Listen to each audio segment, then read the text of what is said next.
Mr. President, wala namang problemang magtanong sila. Pero itong mga bitiw na salita nila sa kanilang Facebook official pages ay hindi katanggap-tanggap.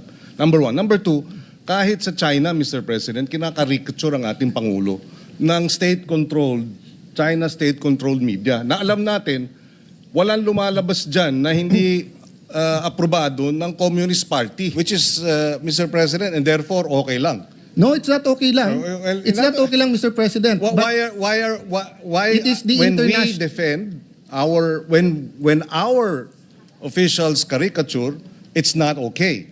But when their state-controlled news caricatures, it's okay? No, Mr. President. There is an Yun naman pala eh. international... So what's the issue? Sa huli, pinagbotohan rin ng plenaryo ang pag-adapt o pagpapatibay ng posisyon ng Senado na kondenahin ng institusyon ang mga pahayag ng Chinese Embassy laban sa Pilipinas. With that, Mr. President, I move to approve or adopt proposed Senate Resolution number 256. I so move. Any objection? Hearing none. PS Resolution 256 is hereby adopted. Thank you very much, Mr. President. Subject to style. Subject to style.